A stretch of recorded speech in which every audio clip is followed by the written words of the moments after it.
Yes, hello. Welcome to the first ever. No, I want to take that from Tim Geddes, the Games Cast. Welcome. Well, I mean, as long as I don't keep doing it, to be fair, this is the first. Well, maybe it's not the first ever. It is the first ever one that you're going to listen to, for sure. You being the audience, not you, John. You've listened to every single one. I've listened to all of them. You've been on every single one. Right? Ta-da.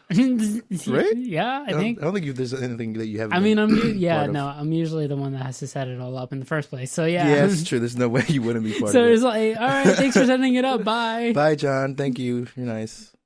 And then I'd still have to listen to it all. Anyways. All right. Yeah, yes. Welcome. Yeah, all right. Welcome to the first ever episode of the TopCup podcast, where we fill your cup with our bullshit. All right.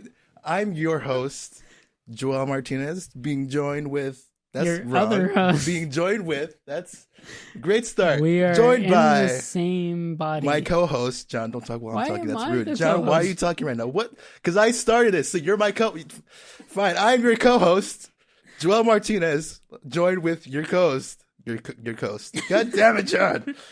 Why'd you have to ruin? Can you just say your name? John Oyavides.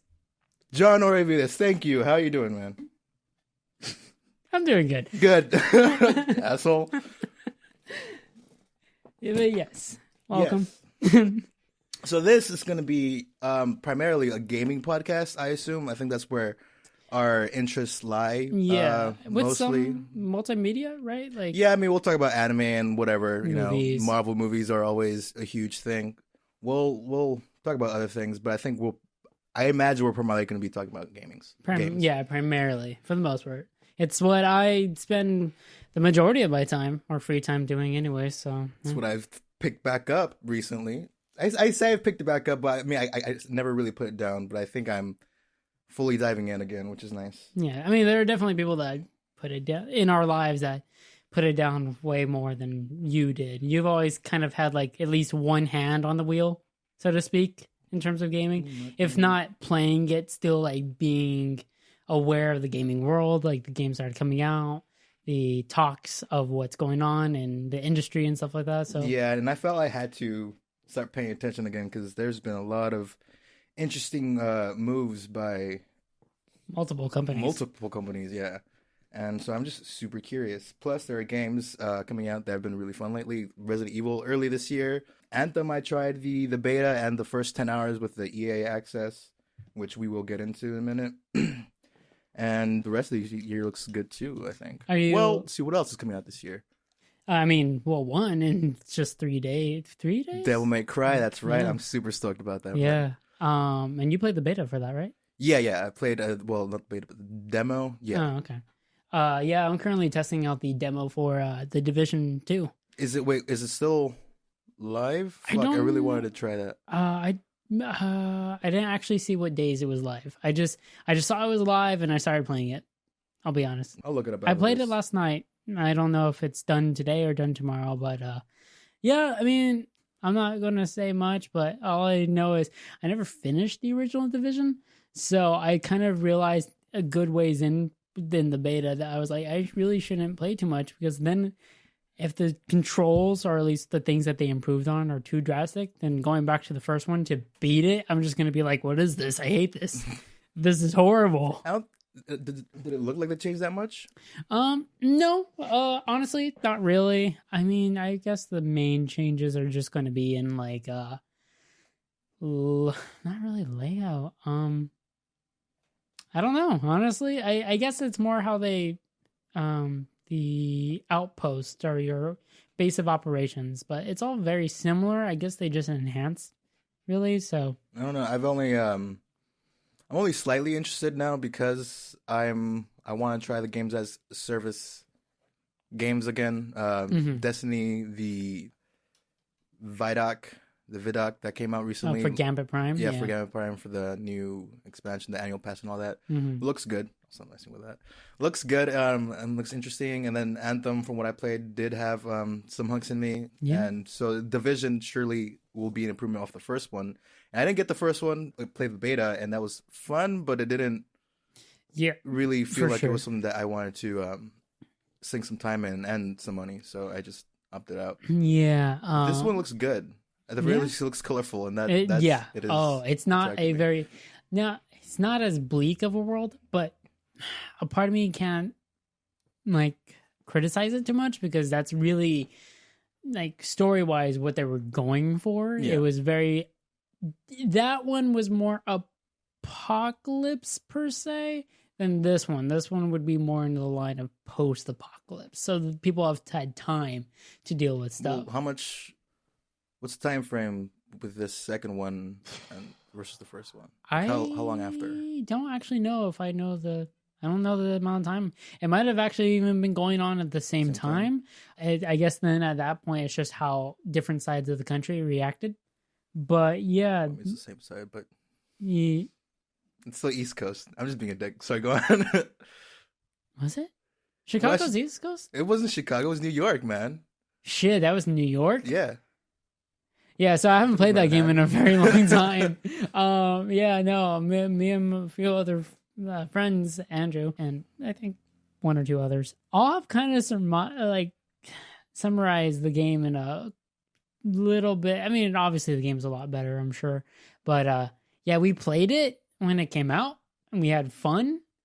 But then we stopped because new games came out, and then we played them. And then it's just never looked back. That's kind of how it goes. Yeah, my catalog. My backlog is...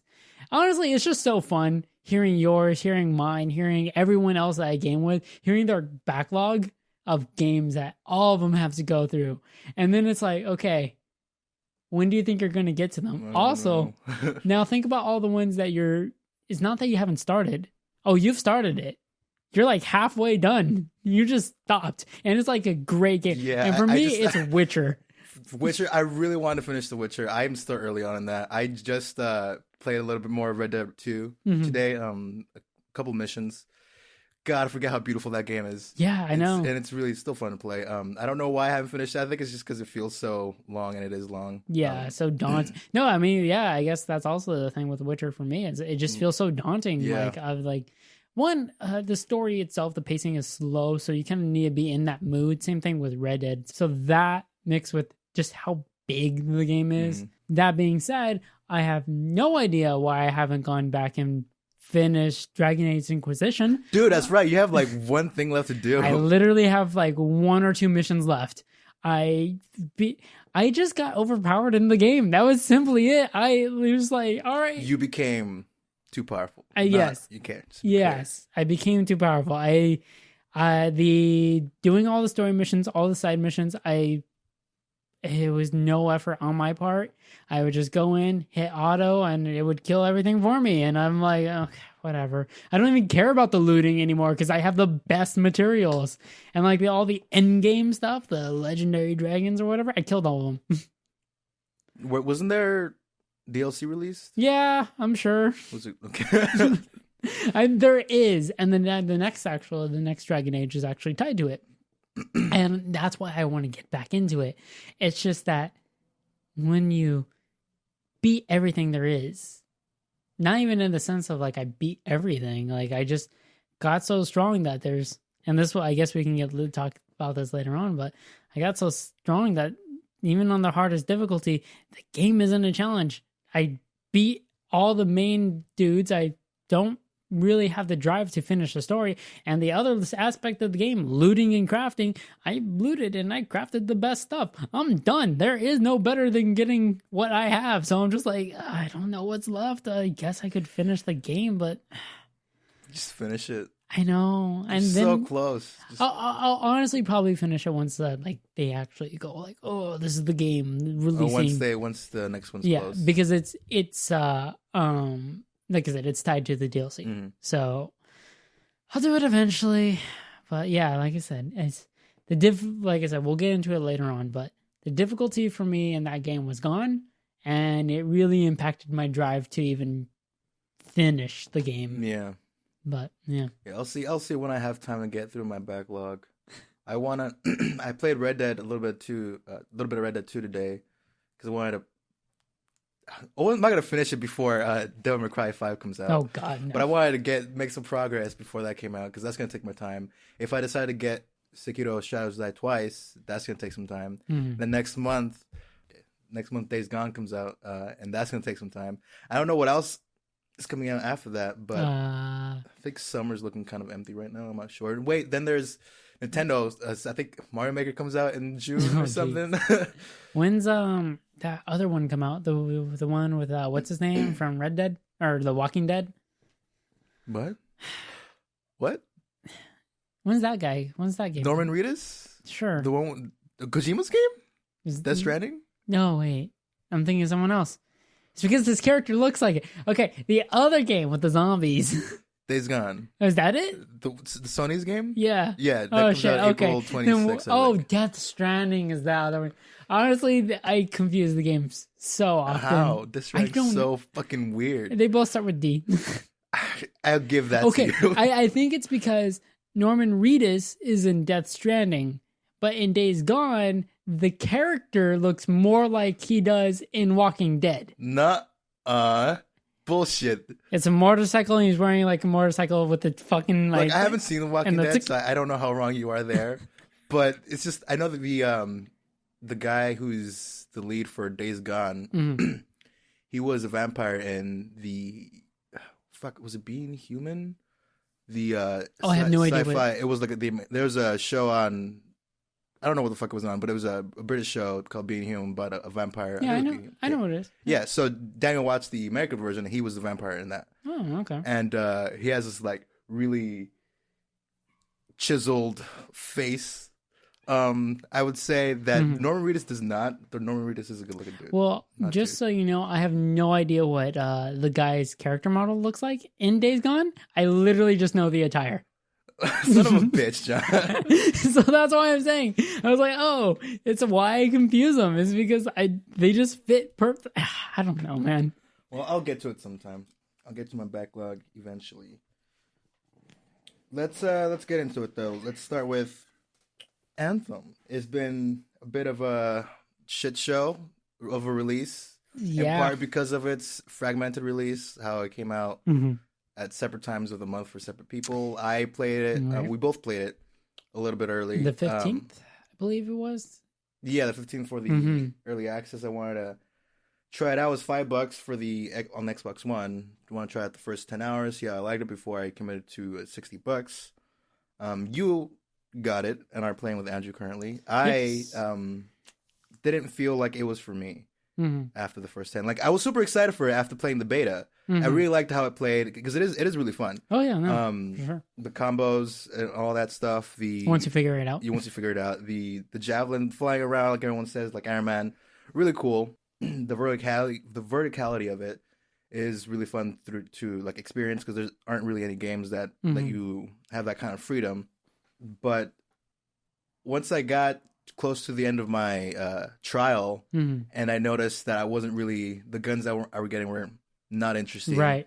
And then I wasn't getting any armor pieces. I was confused. I wanted to give it the benefit of the doubt, like maybe not that it really is a good enough excuse to me. But I want to give it the benefit of the doubt, thinking maybe it was part of the end game content, or maybe just after this next mission, it'll start dropping or something.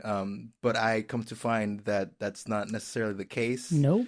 There are 3 armor sets, and one of them you only get by getting the Legion of Dawn edition. So yeah, currently, I believe there are now 4.5 armor sets technically. Where there was one in the store, right? There have been 2 in the store. 2, okay. So there's the default one. Then there's the main one that's been in the store for each skin. That's been like from the 15th. So those were the 2. And then the third one was the Legion of Dawn. You get that regardless if you have the Ranger. I think if you pre-ordered it though. And then you get that with all of them if you get the deluxe edition. Since then, there have been 2 armors, one specifically for the Colossus in the store, and another one specifically for the Ranger. I don't know why they wanted to make it specific. The Ranger, I kind of get. It's in the game, there are Sentinels. Yeah. All the Sentinels, for some reason, just have like the Ranger class type armor. So the armor that they released was basically the Sentinel.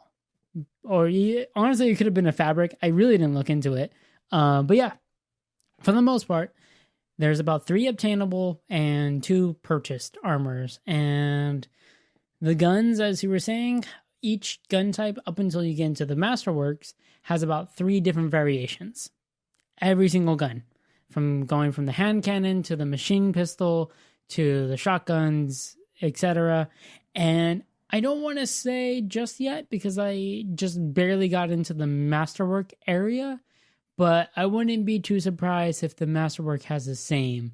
Like, there are 2 types of Masterwork shotguns, or there's 3 types, but that's it. And you just get the same gun with different roles, so to speak. And it definitely is very lacking when you compare it to the likes of Warframe, to Destiny, to I don't know about the Division have. I know there was a different type of parkas you could wear in the Division, but I'm not sure how the guns were.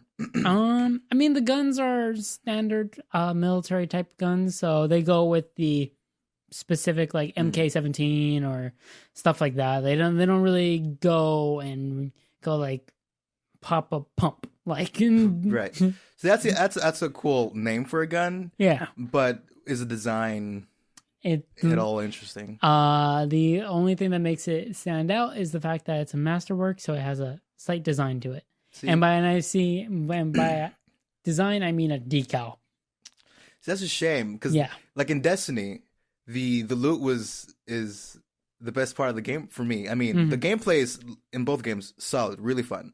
But for Destiny, what kept me going back, what got me hooked was the loot. Yeah, was because even early in the game, you start getting a bunch of crappy armor pieces, but you as you level up, starts getting a higher rarity. Start getting cooler stuff, and that's the loop. You go out, you grind, you customize, you express yourself through your Guardian.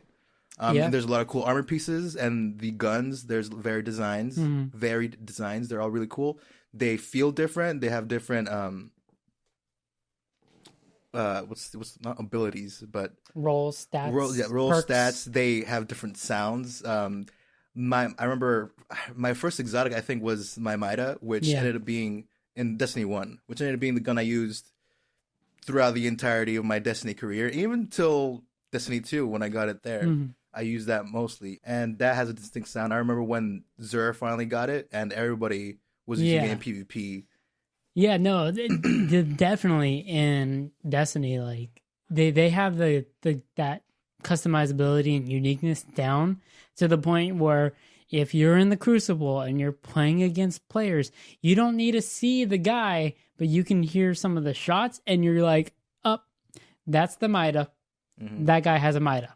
Simple. Like, there's stuff like that. There are snipers that sound really unique. And yeah, I mean, like I think you mentioned once, and I think I know I do agree with you. I think the PvP aspect really allowed them to go with the whole making your character more unique with the guns and the armor sets, and then the armor colors and the gun colors and all that, to really like make your Guardian more unique.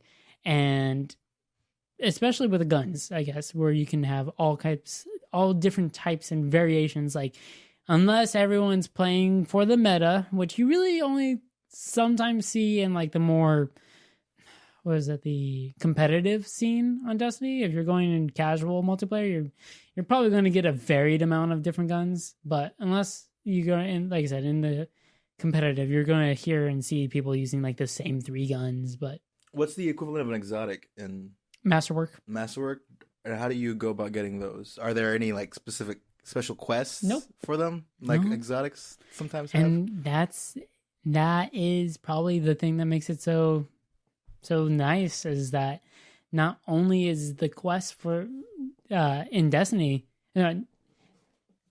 everything about the guns, the exotics is exotic. The quest you have to do, the requirements that you need to get the guns, to craft the guns, is unique to every single gun. And then once you get the guns, they have a very specific perk that only applies to that gun. And then if you care about it, some of them have a lore behind that gun. And that lore sometimes is really cool. Like, right. And that's what's really cool to me about, not that it's an excuse for them to not have a proper story in the game that like Destiny 1 had a problem with, and Destiny 2 had more story, but it wasn't a great one. It does make, to me, the lore with each piece, armor piece and guns, and just the customization of it all sort of makes me more immersed into the world, because I feel like I'm part of the history by someone before me had this gun and now I'm the next owner. Yeah. Even though like everyone else might have that gun. It doesn't matter, like, everyone might have, I don't even know his name in the game, but like there's I think it was like the best Titan. Like he had like he was like the most renowned Titan. You can get his armor piece, like, or his armor set, and I know people rock it every once in a while, and it's like cool. I mean, like, I don't know, like, I don't have a Titan, but if I did, I don't know. Again, I don't even know if I would rock it, but the fact is, I have it, and it's like, oh, I have so-and-so's armor. Cool. Like, it's just a cool little thing. Like, I have this cool weapon, or I have Crota's sword. That was it. Like, he was an annoying piece of shit, like, to kill, and hey, now I have a sword, so who's the real winner? But yeah, no, and in Anthem, the only thing that makes those guns unique is their stats, and even then, some of the stats are pretty bad. I know I've seen on reviews where people have had, this gun buffs so-and-so by 0% for 0 seconds and has a cooldown of 0 seconds or something like that. I don't know. I guess they have a random thing and they, for some reason, entered in 0 as the amount or the range. Mm-hmm. And just, yeah, I guess somehow this guy just got a very unlucky roll. That sucks. Yeah. And I was watching it was Angry Joe's review, and he went back and looked at the developer like preview stuff, and I guess during one of the customization videos, they showed like a bunch of different armor pieces that they had ready, right, I guess, but they're not in the game. And also going back to one of the E3 videos. Oh yeah. There was one like loot for a gun that looked cool, but that doesn't seem to be in the game either. So the question is like, what happened? What is their plan? Why did they withhold these pieces that to me seem critical for a enjoyable game? Yeah, I don't know. You look at any of the Anthem, they did a lot of streams, which I think, looking back, kind of set them up for more failure, is because in a lot of those streams and a lot of those IGN first, yeah, there's like 50 different armors, and it's just like, where are those armors? Or even in the beta or the even in the beta, there were different types of armor, like looks, like you can have dirty, clean, damaged, new, and stuff like that. I've unlocked like 1 or 2 armors since then. One with a campaign and one I think was a side. So I'm like, where's even the other ones that I saw in the beta? Much less in the videos from their developments. In the beta, there was still more. And I'm just like, what? I don't know. I don't know. Yeah. I'm not going to say in terms of experience, Anthem is the same as Destiny, because it is sorely lacking in a lot of those. It definitely is. So one of the other things that I didn't like about Anthem that took me out of it was that it kept taking me out of it. Oh, with crashes? No. Nothing. It never crashed for me. It was the loading screens. Right. They're Okay. not. It's not that they're long. It's what people are saying. It's not that they're long. It's that they're frequent. It's the loading screens. Like in Destiny, even during the loading screens, you can look at your Guardian. Yeah, you can. The loading screens aren't static images. They're your ship flying through space. You're always in that world. You're always moving. You're always doing something. Yeah. You know, it's always keeping you engaged. But it felt like at every moment I was constantly being put into a loading screen and then having to wait. And I know they try to like sell the whole like, oh, don't worry, we have like the launch bay. I don't get the point of the launch bay. I really don't. Everything, I mean, yeah, you can see other like javelins or other players there, and you can kind of interact with them through emotes, I guess. I don't really understand it. There's not a whole lot of point to it. Because for the most part, Fort Tarsus, until you beat the game, is mainly the area you're going to need to go to talk to people, to get side quests, to get contracts, and to progress the story. You really have no reason to go into the launch bay unless it's, I want to see other people. But other than that, you don't really have a reason. The game never tells you, hey, go to the launch bay or anything. Nope. You can go there if you just are like, hey, I don't really want to go to Fort Tarsus because, nah. But there's not a whole lot of things to do at all. There's no cool interactive things that you can do with other players. It's basically you just wave to each other and throw flashlights at each other. Flashlights? They're like glow sticks. That's it. That's all you do.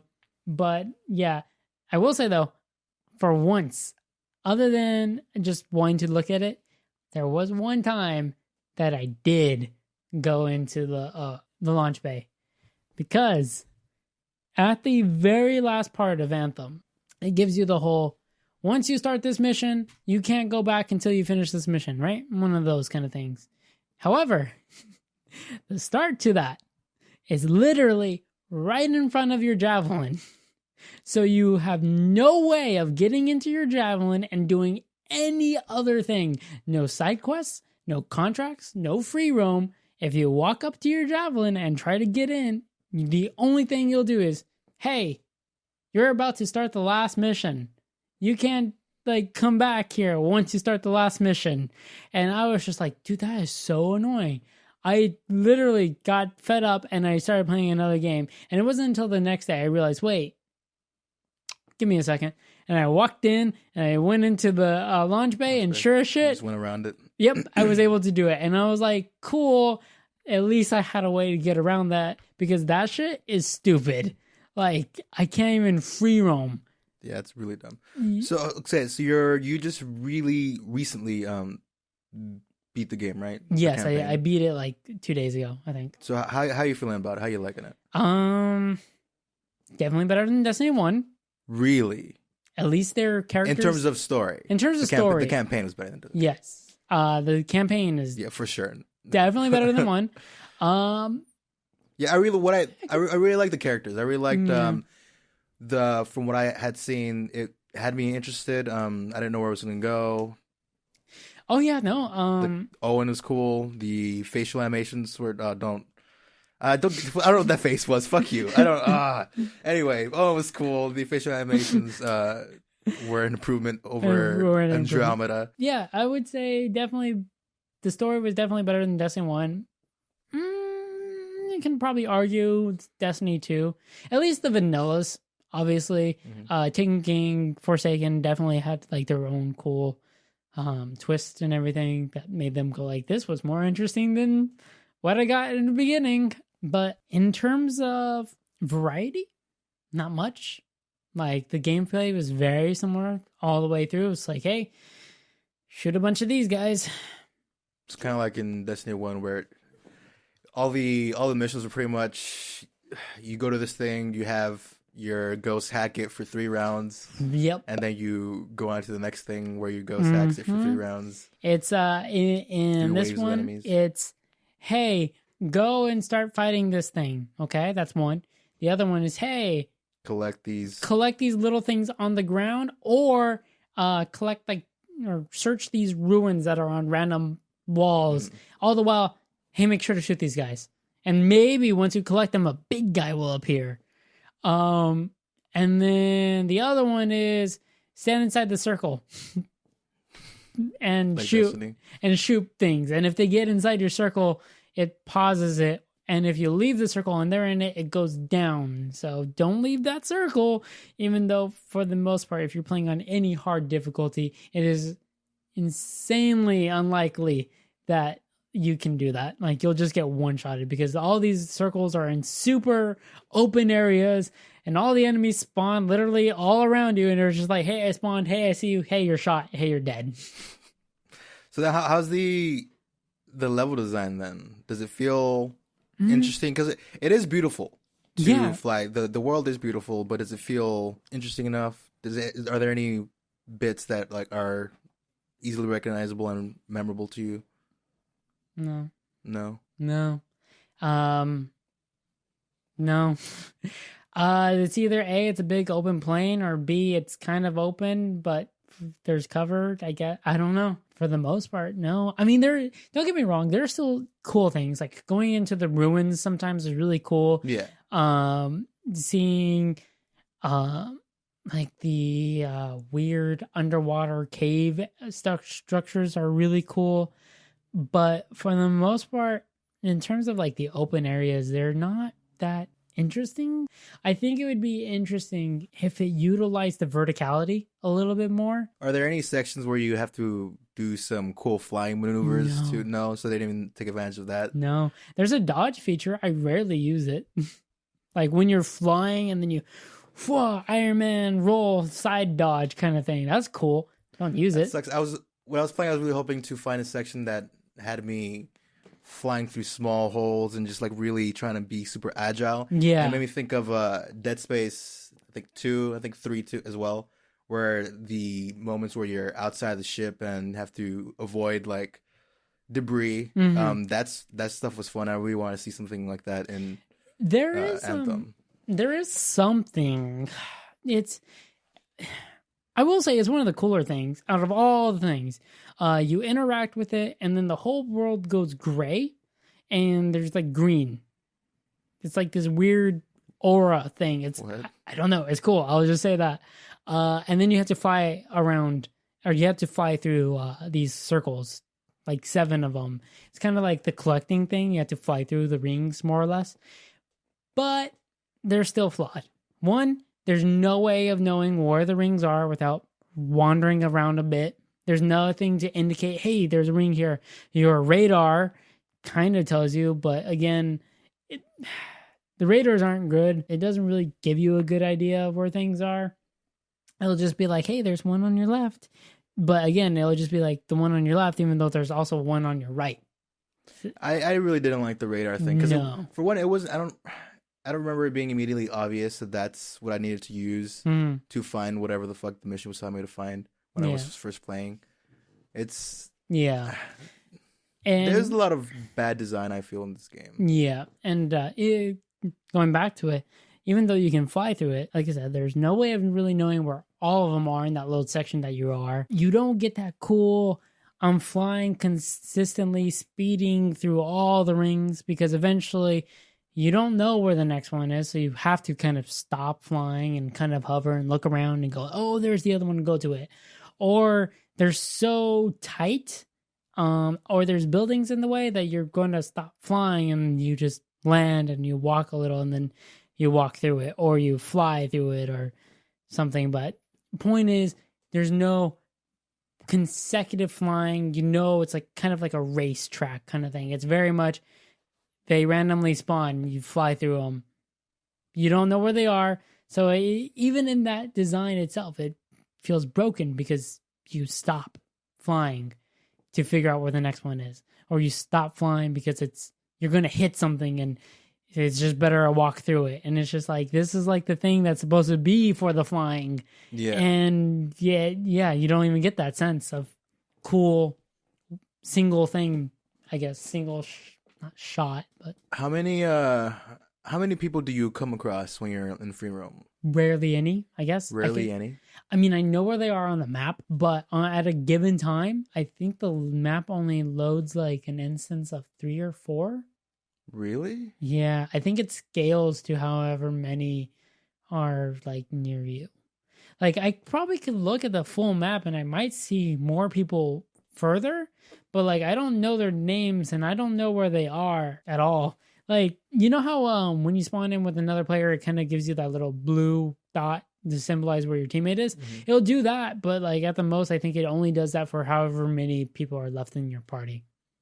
Or like 2 or 3. Basically, not that many. Yeah. At all.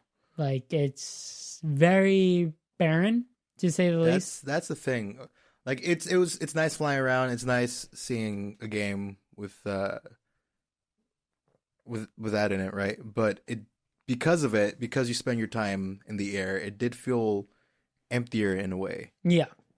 Because I mean, the space has to be empty for you to fly around in. Right. Yeah. No, for sure. And yeah, really, the flying, I think, I love it. I do love it. It feels like Iron Man, but for the most part, there's just more to it.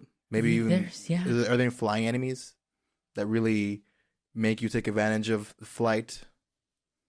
No. How any ground enemies that make you fly instead? Just anything that really forces you to change the way you play. No. The only flying enemy in the entire game are the wyverns. Oh. But you could shoot at them from the ground, or you can fly and shoot at them while you're hovering. But if you understand the game at all, just a slight, you realize, oh, there's a hack. It's not a hack. It's just, so wyverns are a fire-based creature. You hit it once with any kind of ice attack, they're instantly dead. Nice. Yeah. I kind of was, all of it, when I started it, it's one of those nice things. It's just like, in my head, I feel like this should work. And it did. And I felt really rewarded when I did. I was like, it's ice, or it's fire, I'm ice. Oh, hey, it did. There are a lot of enemies that have like that. Or there are some, I should say. There are some enemies that have that. You have a tank on your arm. I'm going to shoot that tank and see what happens because you're stupid powerful. I've been chipping away at your health and it's not doing shit. But I'm going to shoot that tank. You shoot the tank and then there's fire. You shoot the tank again. It blows up. That enemy's instantly dead. Okay. And that's nice. But there's like 2 enemies that do that. It's the big tank dude with the shield and then the wyverns. How many different types of enemies are there? I mean, there's the Scar and the Dominion. Those are the main humanoid, I should say. I guess the Titans. There's Elementals, the Wyvern, and like the Frosthounds. And then there's like a few other brutes or some stuff like that, or the Ursics. So there's some. The most varied ones are definitely the creature-based ones. In terms of humanoids, you have the Dominion and the Scars. And that's about it. I mean, definitely more enemies than fucking Destiny had, for sure. Kind of. Not really. Do they? Not really. See, the Destiny had 4 types. Yeah. But at least they had different tiers. Yeah. Like with Fallen, we had the Vandals, the Dregs, the Shanks. Yeah. Then the Captains. The Captains. Then they'd have... things. No, they also had the Orbs. Orbs. Oh, yeah, the Servitars. Servitars, yeah. Yeah, and then those were all, like, different in the way you had to fight them. See, I don't know. So Destiny they were mostly similar. I think with the Taken, that's when the enemies became really challenging and fun to play against. I guess I was just mainly joking in the sense of variety. Or the types, I guess, of enemies. But yeah, no, there's not a lot.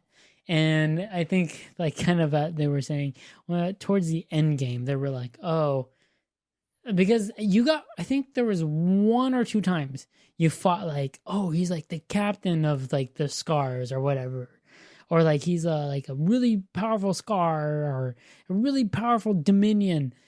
Because it's like, no, the most powerful Dominion is the main bad guy, the Monitor. So obviously you're not going to fight him early on. Other than that, you have these other guys that are kind of strong. But yeah, towards the end, they're just like, just throw Titans at them. Titan. Yeah. Yeah. Titan. Hey, there's 3 Titans. 3 Titans. Oh, 4 Titans. How's Andrew liking it? Because I know Andrew, this is his first. Well, he got the division, right? He played the division. He played the division. So it's not his first like games as a service. It's definitely the first games of a service that he's been really into. I think he played division because it was new, or I don't know. But he's really opening up to the idea of games as a service. I remember when, in terms of our group of friends, you and I were like the only ones that were like, "Yo, this Destiny shit's pretty fucking fun." I'm telling you, that loop, that gaming loop was addicting at first. Yeah. Like I loved finding new shit and just customizing my guardian and seeing the legendary engrams pop up and then the occasional exotic was super exciting. Like I was hooked. I was addicted. Yeah, and I think the thing though that made that divide was at least for Andrew and some of the other people at the time, they were more of a competitive based. Like, that's what they were really focusing on. Yeah, I remember the competitive scene in Destiny was a bit shit at first because of the balancing issues with the shotgun. Yeah, and that was always the thing that they gave. Like, they would say, "Oh, I don't really care for it. It's like, it's too grindy," or it's either A, it's too grindy, or B, the balancing wasn't good.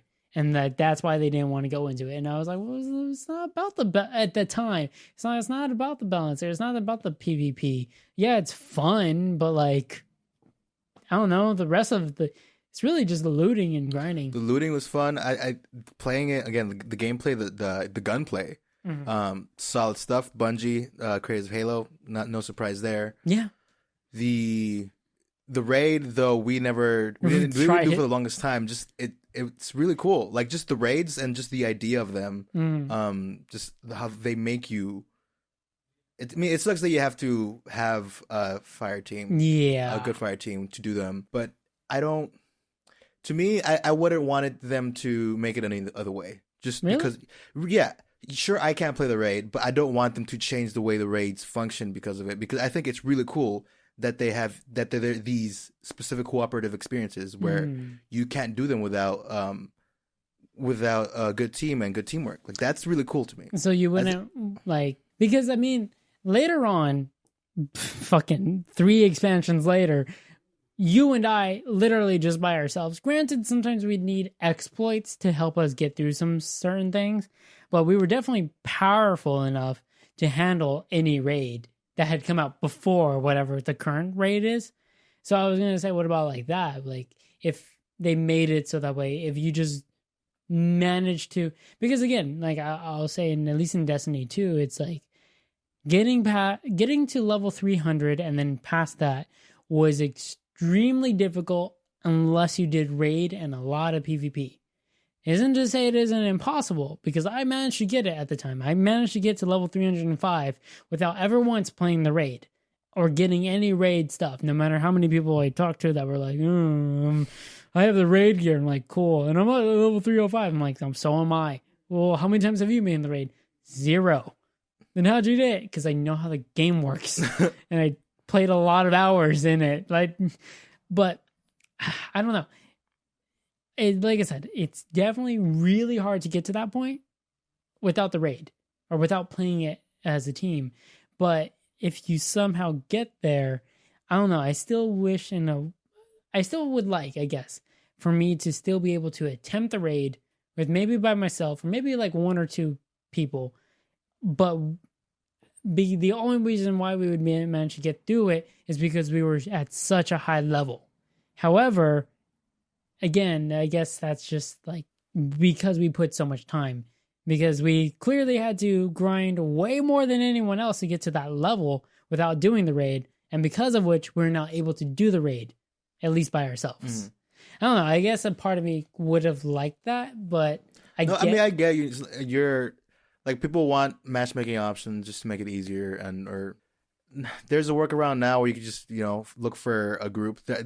Xbox has looking for the groups function built into the system, and you can find people to play with and help you out. I get that that's not ideal. Yeah. And I understand why people would want them to change it and make it more accessible. But personally, just for what it is, I think it's super fucking cool. Yeah. I think the raids are super fucking cool. I think it's really cool that it took, I don't know, like 15 hours or whatever for like the first one to be beat, and how it's like it becomes a race for people to beat it once each new raid comes out. That's really cool. It's really cool, the different puzzles that they come up with, and just to, and they can probably figure out a way to have that similar experience and still have it be catered to either for one or up to a full 6-person team. But I don't think they need to. I think they're fine right now. Anyways, going back to it, I want to say one thing right before I go back to the whole Andrew thing. Actually, no, I'll do with the Andrew thing first. Basically, you were asking how he thinks of it, what he's thinking of it. He's like an Andrew. He's finds it fun, and he's actually really. He's like, honestly, if this is what this kind of games as a service thing is, Destiny 3 is a day one buy for sure. Which again, coming from that's sweet. Way back when you and I were like the only like people that were like championing. I don't know what the word is. Yeah, that's fine. Yeah, that works. Like Destiny at the time, and everyone was like, "No, it's rewarding." Kind of hoping the same thing happens with Anthem at some point, but oh well. It'll get there, despite everything that it's missing. By nature, these games it'll get there. It's just unfortunate, and I dare say unacceptable that it's not there. No. Yeah, I agree. I mean, I'm still kind of giving a little bit of the benefit of the doubt. We definitely don't have like it. It's a somehow it's a known about service that isn't as big as Battle Royales. Battle Royales, all right, well, how about this? Battle Royales aren't big, but they're saturated? Or maybe, I don't know. They're big, and they're big. Yeah. As far as saturation, there's 4 big ones. Yeah. Okay. Which isn't too many, but just by nature, these games take a lot of your time. So 4 is a lot. Yeah. Anyways, I'm just gonna forget that part because I don't really remember what I was gonna say. No worries. Go ahead. Andrew is a day one buy. He's actually contemplating getting Destiny 2. I would if he gets Destiny 2, dude. I'm getting it easily. He's not so keen on the whole spending a lot for all the stuff. But I think that at this point there might be a bundle, so I would just be like, I mean, if he'll have to pay. See, the new stuff comes out this month sometime with the Forsaken Destiny 2 Forsaken plus the annual pass. It'll be $70, and assuming treating it like a new game since it's coming out has a new release. That doesn't seem like too much to me because he is getting Destiny 2, the base game plus every expansion up until now, and then with the annual pass, every expansion after that. Definitely worth more than Destiny was at the time. Yes. Like you're definitely getting a good amount of stuff for $60 or $70 then. For the base, for vanilla Destiny 1. Then compared to... Because Taken King was legit, I'd say. Taken King was awesome. Yeah, no, I just meant like... you're getting more bang for your buck for now Destiny 2 than we spent for Destiny 2 when it first came out. Definitely. So that's why I'm like, yeah. I mean, I don't think it would be a waste of his money. I think he'd enjoy it, and he'd definitely have a wealth of content. Yeah, for sure. But anyways, let's see. Right. I remembered another thing. Going back to some of the things about Anthem that I'd actually like to see in Destiny, the enemies, the swarm, I guess, of enemies. I really want. I haven't played it in a while, but I really would like, and I guess we can say this kind of goes into the difficulty tier. Is our subject is one of the things I like in Anthem is even if you get strong enough, there are times that they just say fuck you and just send like, here's a spawner, it's gonna throw about like 7 people constantly at you. Here's another one. It's also going to do the same. And here's a third one. It's also going to do the same. Good luck. And for me, I like that because there's just a wave of like never ending enemies. And sometimes they're powerful and sometimes they're not. And I don't know. I like that. I like just being able to just let loose, shoot like crazy, use all my abilities just to just hope that I think, oh, I thinned out the numbers. More spawn. And you're like, fuck. And because even if you're strong, sometimes some get a few good hits. Maybe you just can't outlast them. So eventually you fall and then your teammates fall. And then they have to try to res you, but now they're open because they're trying to res you. I like that. Whereas in Destiny, I never really felt like we were ever being swarmed. The only time we ever felt like we were being swarmed is by the Hive guys. Okay, I was going to say that. The Hive... Like, literally, that's their thing. The Crota raid? Yeah. I think it was the beginning when we were running through the darkness. Like That was really cool. I really liked that section of the raid, yeah. But yeah, and because it always felt like at any given time in Destiny, when it's like, all right, we're in and now, that's a lot of enemies. There are 10. I can stop and I can count all of them.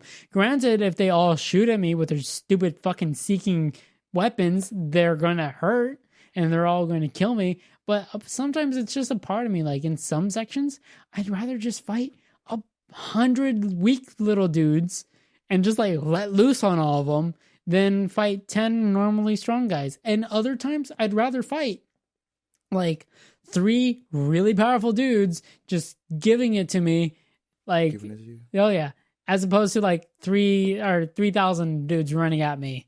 And I don't know. It's just, I did like that when I was playing Anthem, just how many times there would just be an endless wave of enemies just coming at me, just destroying everything, just like shooting at me and everything. It's very overwhelming because you pop out, you're like, hey, I'm here to fuck you guys up. And then all of a sudden your shields are gone and almost all your health is gone. And you're like, give me a second though. And you run and hide, you get your stuff back, you kind of do some damage. And then they drop your shields again, and you're like, all right, you know what? Fuck you guys. Ulting them. You use your ult, you're back at full health, you use your ult, and then more spawn, and you're like, God dang it. And then, like, the big ones start spawning along with the little ones, and you're like, cool. And I don't know, it's that idea of, I honestly have no idea how I'm going to beat this. That mindset of, I don't know how I'm going to beat this. Because in Destiny, even if you get that mindset, in actuality, there's still like 3 guys. So the real answer is, I know how I can beat this. I'm going to hide behind this rock, and I'm going to pop out, and I'm going to shoot that guy.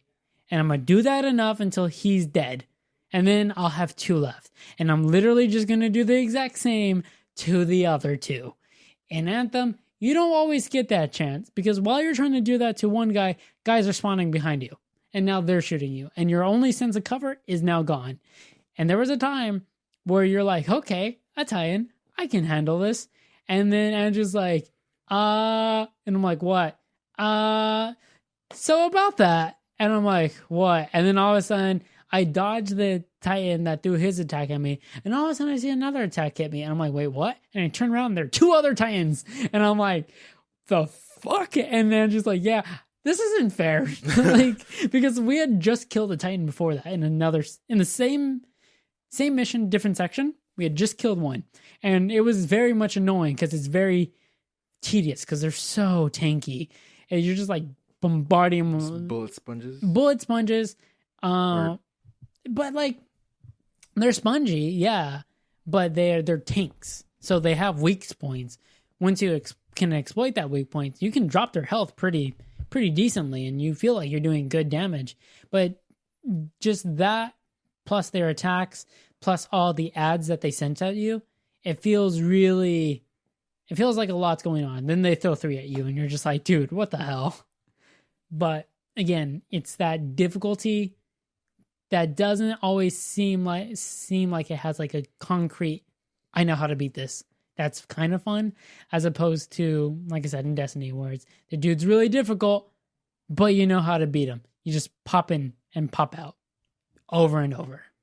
Any what are your closing thoughts here on this on Anthem for now? I imagine we'll be back at it as it updates and improves.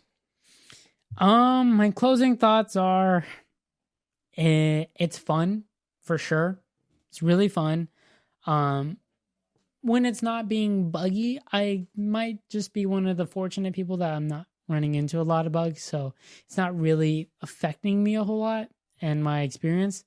I just got into the Grandmaster, or I'm about to get into the Grandmaster, so I'm gonna really start seeing where, because there are a lot of complaints once you get into those levels. So I'm really about to kind of step into that field and see what is wrong with my own eyes. Other than that, the game is fun. It's really, really nice to see the developers listen to the communities and update it. However, that being said, just because they are doing that doesn't mean they're, scot-free? Like, there's still a lot of blaring issues that they need to correct. And it's like, it's that balance of, don't worry, we'll populate the game once we're done with these bugs. But at the same time, you can't focus on one at the same. Like, you need to find that balance of fixing the bugs, but making it so that way once the bugs are dealt with, there's still stuff to do. That's ultimately what it was for me. There wasn't enough to do. We talked about the loot and how lacking it is. For me, that's what I was expecting to hook me and have me going back to it, and I didn't see it, so I didn't end up buying it. Seeing that they in fact had these loot pieces and plans somewhere, but aren't in the game, that's unacceptable to me. It'll come, and that's just how these goes. That's not okay though. But I do want to say though that the reaction to this is, well, Destiny's been out for this long, and the Division has been out for this long, and they've made these mistakes, and why didn't you learn from them and change your plan or whatever? But we have to keep in mind that we don't know what the development cycle was like for this. We don't know how long they've been working at it. Well, actually, I looked it up, and they started development on this right after they finished Mass Effect 3. Oh, wow. Yeah. So it's been in development for a while now, which was before. See, but they've had a lot of issues, if I remember correctly. Like, a lot of internal, stuff going on at BioWare themselves, and then I think at EA. Obviously at EA. Yeah, that's actually surprising. So let's see. It was immediately after Mass Effect 3 in 2012, right? Destiny came out September 9th, 2014. So this game started development before Destiny even came out. Okay, so they don't even know about the mistakes they could have made there, right? Division came out 2016.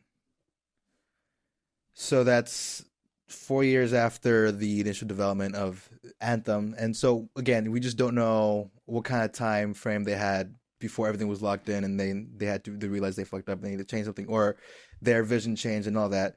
So I don't want to crusade them right on that fact, because, I don't think that's fair.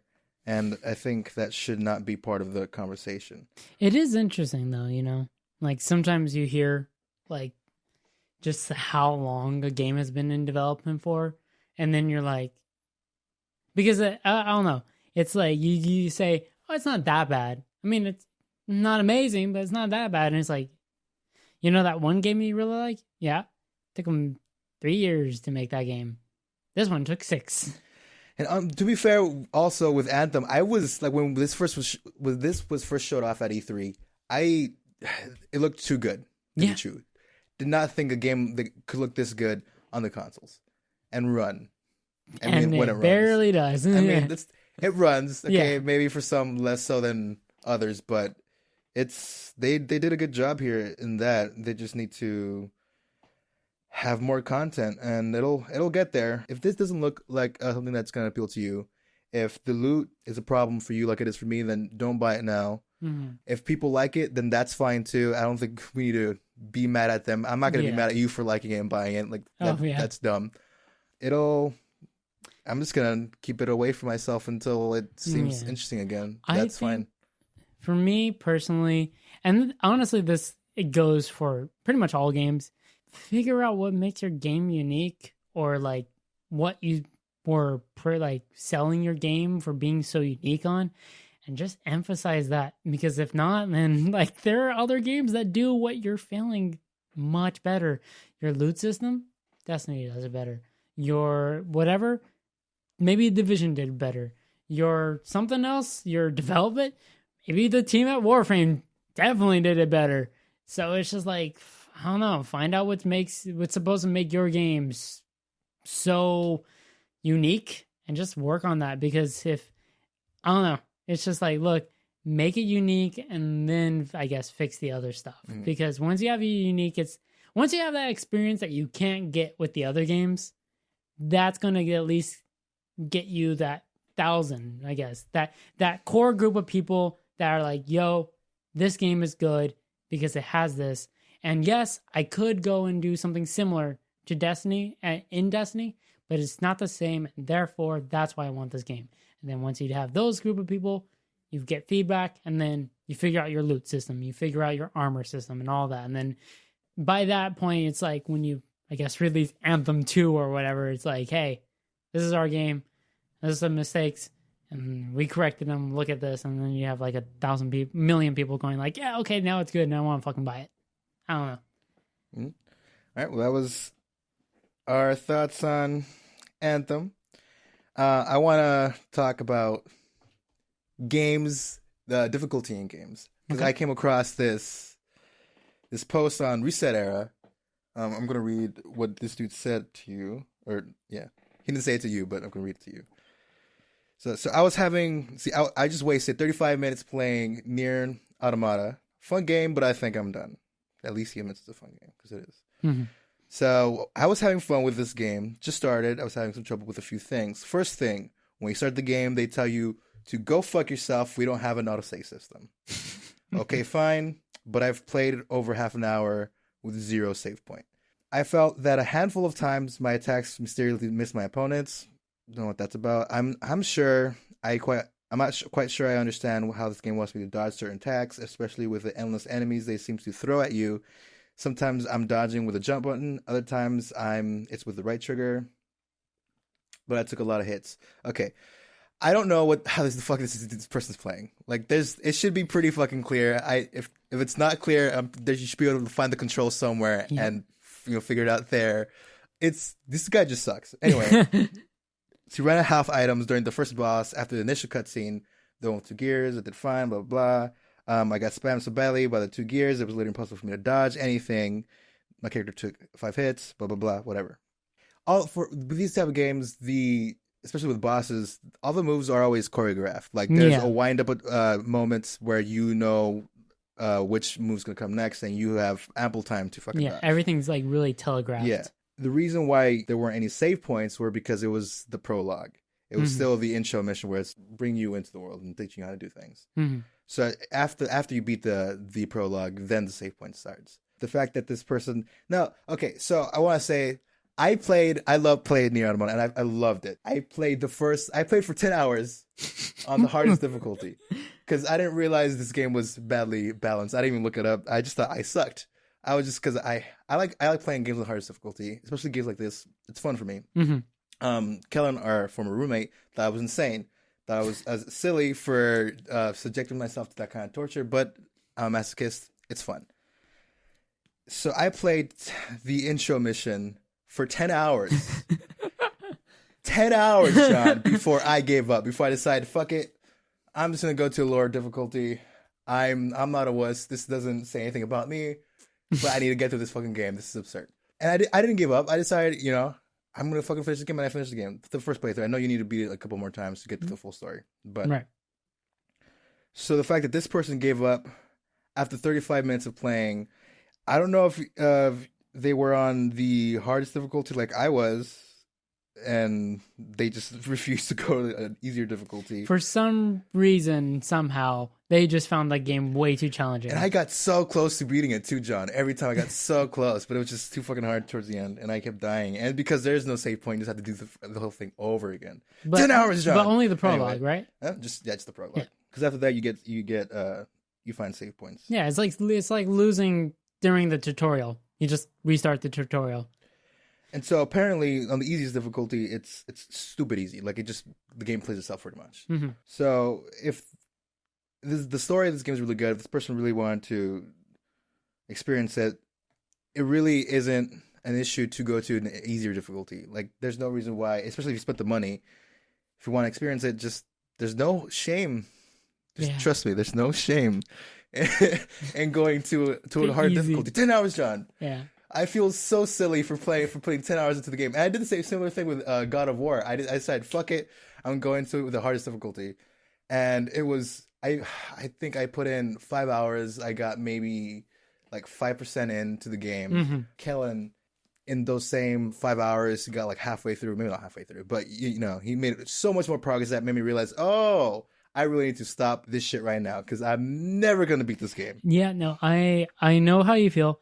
Call of Duty Infinite Infinite? No, Infinite. Call of Duty Infinite, right? I think that's the name. Infinite Warfare? Infinite Warfare. Okay, I was right. It's not Halo Infinite. Yeah. You were thinking of that. I started saying Warfare, but I was like, wait, that isn't. Anyways, Call of Duty Infinite Warfare. The hardest difficulty.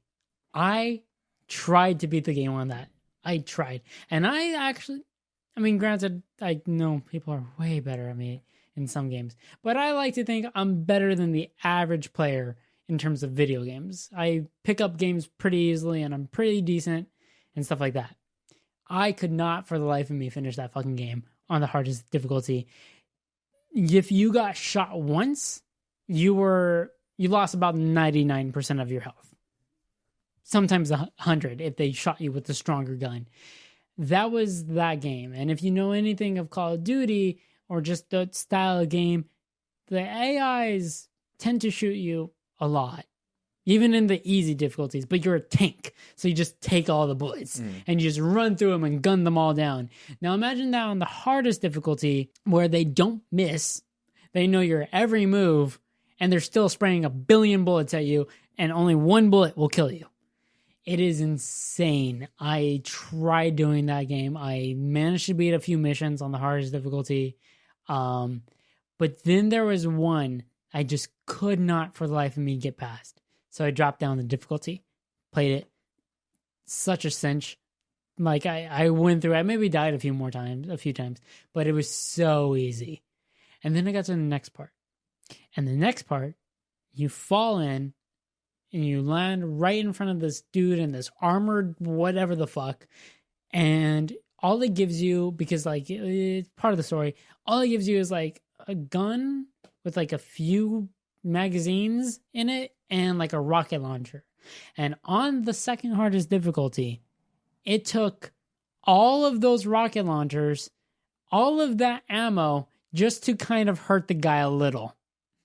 And this guy is in this railgun shooting minigun rocketing mech suit that knows your every movement and is just going pop, pop, pop, pop, pop, pop, like to the entire fucking like zone. And I'm just like, I have no idea how the fuck I would have even done this on the hardest difficulty. Like I thought the last thing I was doing was hard. This is insane. I wasted all my ammo and everything just to try to kill this guy. I have no idea how I would have killed him.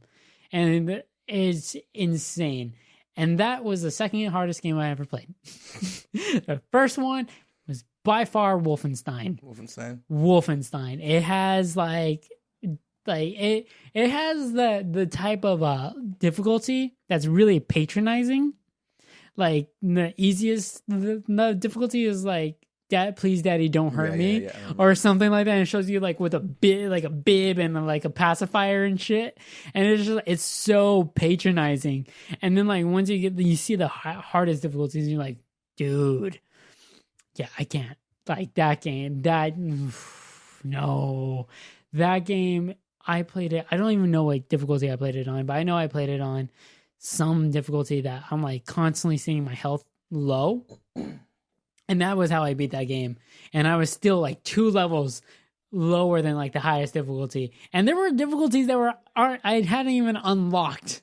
And I'm just like, I have no fucking idea how the hell I would even beat this game. Like I could not for the life of me understand it.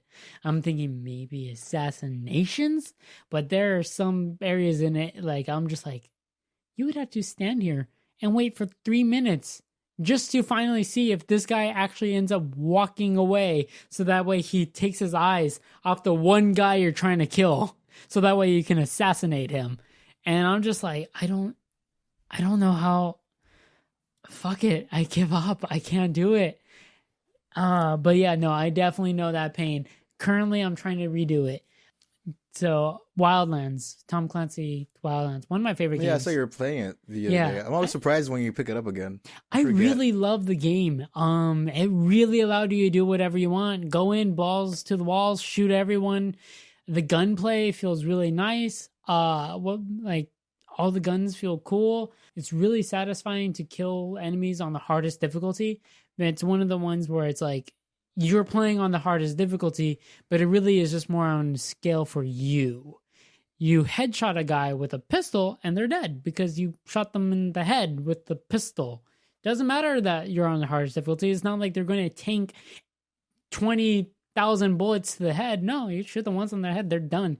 Maybe they'll survive, but if they're wearing like protective art, like a riot gear kind of helmet, that's the only time. But even then, 2 bullets then to the head, and then you kill them. So it's really satisfying to play it on the hardest difficulties because you really get to do the stealthiness. Or if you're somehow insanely good, you can still run at them and shoot them on the hardest difficulty. And then like it goes based off like also like your guns. The hardest difficulties, like your gun has perfect accuracy. Then it has tier ranks in which now your accuracy is going lower on your gun. You have to find more stuff. It's fun. But I guess a few things back, they did a thing where it's like, okay, this is called ghost mode. You play it, you're on the hardest difficulty, and permadeath. You die once, you have to restart the entire campaign. What? The entire campaign. That sounds cool to me. The AI in this game is crazy good. They know where you are. Always. And again, I'm almost always playing it on the hardest difficulty. I don't play it but less. I've seen other people play it on the easier difficulty and I get mad. So do you usually go opt for the hardest difficulty when playing something, when starting off? Or does it depend? Like for me, it depends on the genre. Yeah. Like shooters, I'm okay at shooters. I'm not great. So I usually don't opt for the hardest ones. Maybe just one above. If there's one above normal, that's not the hardest, I'll do that. Like heroic on Halo. Okay. Instead of jumping straight into legendary, because sometimes legendary is fucking too much for me, at the very least. But for something for like a hack and slash or something like that, yeah, I'll fucking go for the hard difficulties because those games for me are really fun. That's why I did it with like Nier and the action games like God of War or what was that one? The Spider-Man? No, Assassin. I did for Spider-Man 2. Assassin. Dishonored? Dishonored. Yeah, no, Dishonored, you did. Yeah, for stealth games for sure, always, because I'm going to end up stuffing shit anyway, so it doesn't matter how hard people hit or how hard I hit, because I'm going to stab them in the throat, so whatever. yeah, no, they're really rewarding in that sense. For me, usually, my baseline is the one above normal. So, I usually will just say, it's heroic. Heroic for me is my baseline for pretty much any game I play. If I really just want to enjoy the game and I just only want to focus on the story, I guess I'll put it on normal. But usually the enjoyment is a 2-part. It's the game itself and then feeling The challenge. the challenge, especially if the game makes it up to be this world is a harsh and unforgiving world. Then I definitely want to play it on the hardest difficulty. I want to play in the world that they have set up. I don't want to be in a super post-apocalyptic survival game where like any other character gets shot once and then they're dead, like your teammates or whatever, and then you're running and like zombies. Superman. You're Superman. The people are hitting you like, bro. It's like I'm not even taking any health. My regen is so fast, you can't even kill me. Like stuff like no, I don't like that. So what then impacts your enjoyment more? Is it like, do you enjoy a game less if you're breezing through it, or if it's too hard to even get through it all? Or which one do you enjoy less, I guess? Which one do I enjoy less? I think when it comes to something like that, it definitely depends on the game's story and the narrative. If the story and narrative are really good and I'm playing on an easy thing, then I don't mind that I'm killing everything and I'm just breezing, because the game itself is rewarding in the sense that the story, the characters, and all that give it some kind of like, yeah, you know what? I'm enjoying this. I like this. But if the game is just hard for the sake of being hard. Yeah, I guess that's it, right? If it's unfair, if the game is, if it's not me, if it's not my skill level, but the game just being an asshole, then that's not fun. That's that's unacceptable. Then that's usually when I'll drop it down like a level or two. Like I'm just like, no, it's not rewarding enough for me to play it on the difficulty levels. It's one, maybe it's unfair. B, maybe I'm just not all that into it. Or I'm not going to say on rare occasion, but on rare occasion, I'm just not good enough. Because sometimes I have to admit that for fucking no, because I think it was agreed that it was a bit too hard on the hardest difficulty in God of War. And I just found out that the hardest difficulty is stupid unbalanced for Nier as well. Oh, is it? But the thing is, like, the reason why I like playing the hard difficulty as well is I like seeing myself get better. I like feeling like I'm improving. But if I'm just sort of staying awesome the whole fucking time, I don't care. Yeah. I will also say I think that's another reason why I like games like Fortnite, where there's no set difficulty, you know? It is an ever-changing landscape. Like, I've definitely, I mean, I think anyone can. If you look at any person's first playthrough of when they first played like Fortnite, when it first came out to where we are now, there's skill gap is insane. There's a steep learning curve with that. Like with the building, it does take a minute to get yourself in that mindset of having to build. Yeah. And not just shoot things. Yeah. And it's still rewarding. Don't get me wrong. Like some people like, oh, you have to build. I'm like, yes. But no, the game has definitely made it so there are ways that you can get around building if you're not good at it. And then at that point, it's, are your skills at shooting better than the other person? Or are you able to exploit something that just sucks for the other person? Like, can you walk through their build and just pump them in the face? So I want to jump off of you said games like Fortnite don't have a set difficulty. So what if because some games, I guess it depends on the type of game it is, but like with like Celeste, there's just the game Celeste, and then there's an assisted mode where it can make it easier for people who aren't great at platformers but still want to experience the game.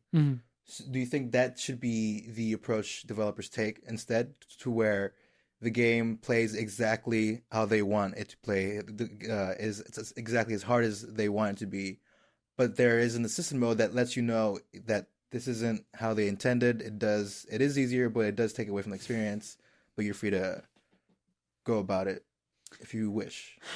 And then like have and then like with Mario games, let's say there's no different difficulties, but there are like optional things that test your abilities that add to the difficulty.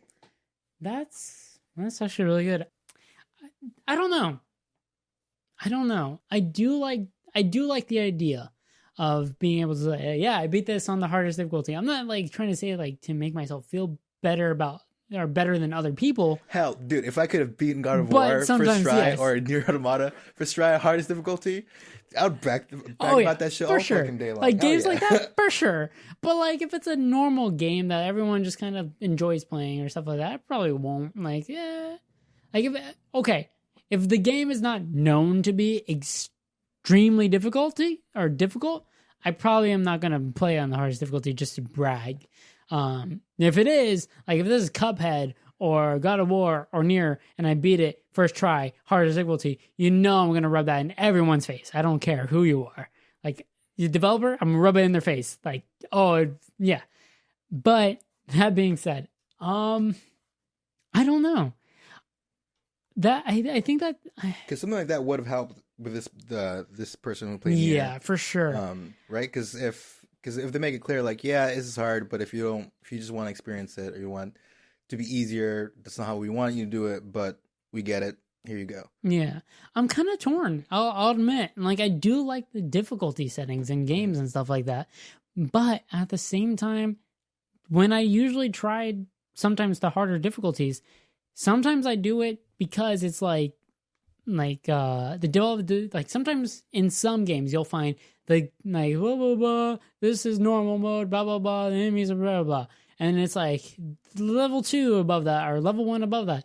The for those that are more experienced and know what they're doing, and then sometimes in around that level or a level above that, you see a thing that says the way the game is meant to be played or the world that it's and usually I always opt for that, or I try to find while I'm playing it the ground that I think this is what the developers were aiming for. Like I said, I really love trying to play a game that I think is how the game is or how the world is. If it's a harsh environment, I want it to be devastating. I don't want to breeze through it. So for that, I do like the idea of, I know some games have that. I know like, I think Hellblade does that, in which it's like there's a set difficulty. You just play it. If you're good, you're good. If you're not, there are ways to get around it, and stuff like that. And I think I there is something about that I like. I like knowing what the developer's intention was for the game. And also, I will admit, makes reviewing it a lot easier. Because then it's like, well, I reviewed this game on hard difficulty. Well, I reviewed this game on easy difficulty. Sometimes it's the same, but you're still going to have different experiences. Yeah. So it's nice to know what the developers were aiming for. I agree. That I think anytime I can get told, what they intend is definitely a plus. I know. Also wanted to bring up how Shadow of the Tomb Raider, is that the name of it? Shadow of Tomb Raider goes about it, which is they have like difficulty options for specific parts of the game. Like you can, if you're not that good or don't really care for the puzzle sections, you can set that down, have easy puzzles, and go through that, stuff like that. So I think that's another way to have players play the game exactly how they want. Yeah, I know there are some games that are also very similar, like that. It's like the AI adapts to you. Yeah, I recently found out that Resident Evil 4 has actually had enemy scaling in the game, but they didn't announce it. They didn't tell you that the game scales to you. So like if you're dying a lot, it'll become easier, and if you're doing really good, as it becomes scarcer and enemies become harder. So stuff like that's really cool too. Right. Phantom Pain. That was nice. How the enemies learn. Yes. Yeah. Like I was very much using sniper and headshots in that game, and eventually they all started wearing helmets because they knew that all their people were dying because they were getting headshotted. And now I had to find other ways because it wasn't always reliable that when I shoot them once in the head that they'll die. And yeah, like stuff like that. I actually really enjoy that.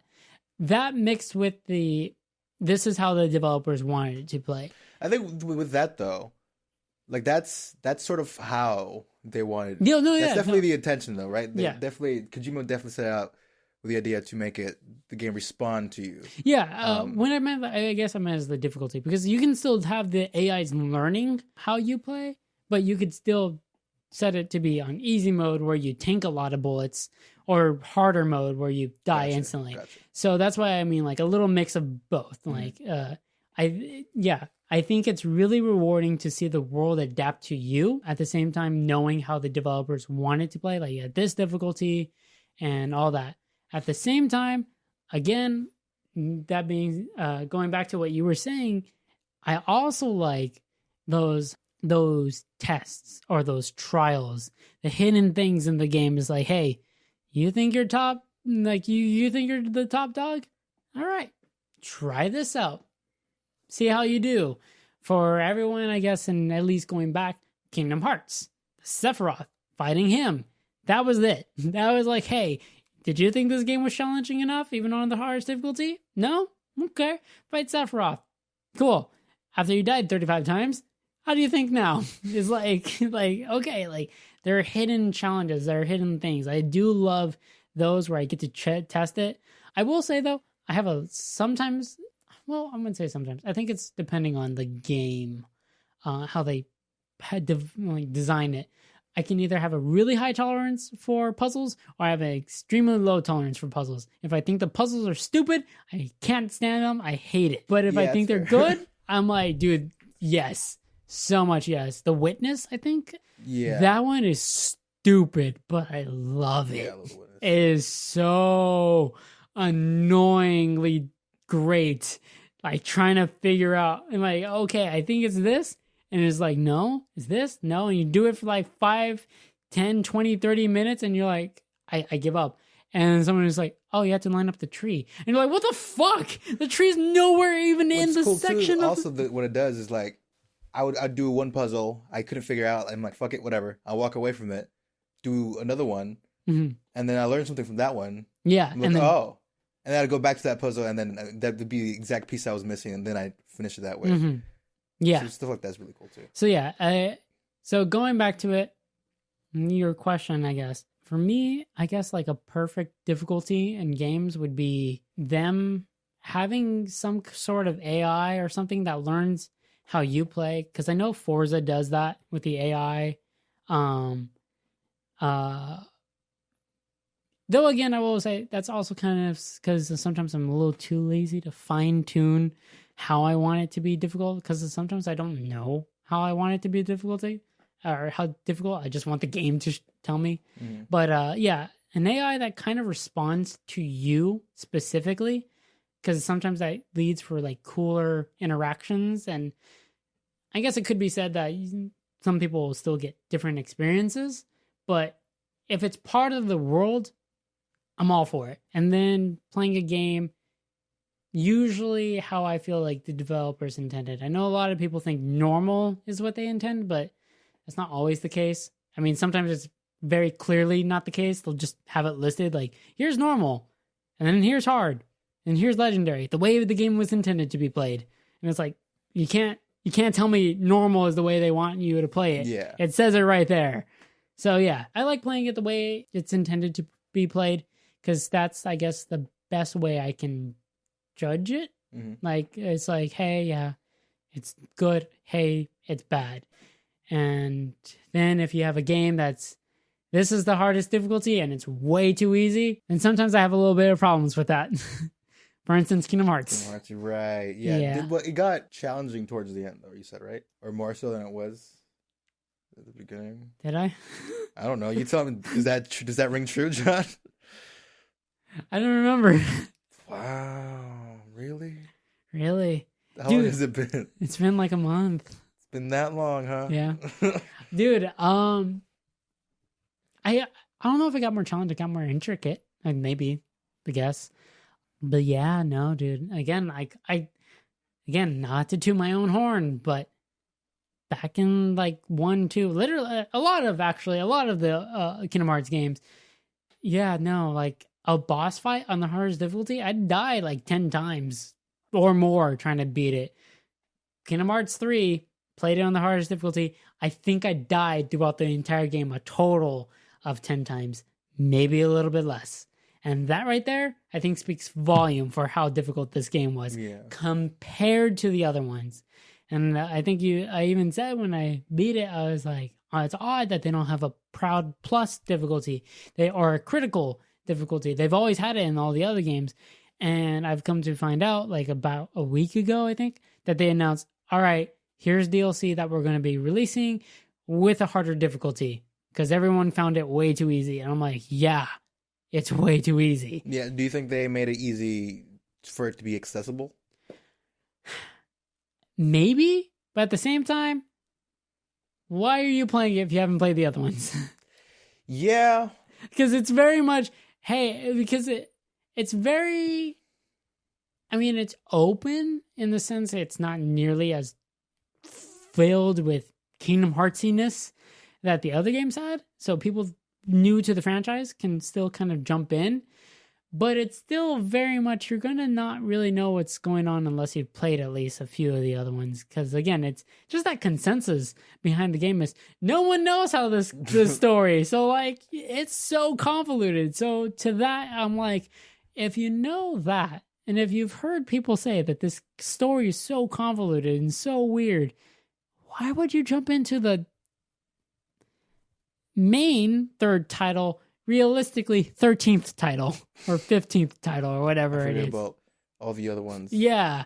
And it's just like, why would you? Yeah, So Kingdom Hearts 3 would definitely have benefited from some sort of assisted mode where they had an actual hard one and then had an assisted mode or something that was accessible to the beginners. It just balanced better, so it was still challenging. I mean, it is weird that it was as easy as it was. Yeah, for sure. I mean, I definitely loved it in a sense of you really felt like the strongest Sora has ever been with just the insane amount of like things you can do. The way they just like say right from the beginning, hey, you remember that thing that was like so cool in the second game, the drive forms that made you feel powerful? Yeah, you can do that from the start, because why would he forget how to do that? Again, I think I've said this to you. I'm not a really big fan of a game that is like, hey, you conveniently lost all your abilities. Yeah. I don't know. I don't like it. Unless it's really necessary, like I don't necessary. like it when games like start you off with everything at the beginning, and then then make you you lose lose it them? for some reason. Yeah. And they have to get back there. Like, hey, you're a god. I hated that shit in Assassin's Creed. Oh, God, Especially no. because the fucking gameplay kind of sucked in Assassin's Creed, the first Assassin's Creed. Yep. There's a lot of waiting and countering. Was there even counters in the first one? I think or was you it just like blocking. You're just blocking or something like that. I don't know. It's been Anyway. so long. But yeah, no, I don't like that. I get it. It's like a little tease for how powerful you can be. And sometimes they make it so you can get even stronger than that. But fuck that. I don't care for it. Like, it's so annoying. I'd rather not know. Sometimes I'd it's rather just like, discover it. it's As I sometimes, level up. yeah, I'm just like trying to think of it narratively. Like, why wouldn't Altair just go and buy 3 more daggers? Like, think of it as if it's a story or if it's a movie. Hey, I lost all of it. Now I'm back in the shambles. I need to work my way up. But I know how to use 3. But I'm limiting myself to 1. No, I would just go and I'm going to buy 3 because I know how to handle 3 daggers. Like, what? No. Yeah, just pickpocket 3. Yeah, or something like, oh, I need to relearn how to pick. No, you don't. You don't need to relearn it. I need to relearn how to dodge. No. God, no. You're not Gohan. Shut the fuck up. I don't like it when they do that, and especially some things that just don't make sense. Like I said, I'm more for it if it makes sense narratively. Mm-hmm. Why you lost everything. But even then, sometimes when that happens, I'm a little bit even more critical as to, okay, what exactly did I forget? Because if you're going to try to say, like, build up this narrative that I lost all my abilities, okay, cool, fine. But somehow you're going to throw in that I lost the ability to block and dodge. I'm going to just be like, what the fuck is wrong with you?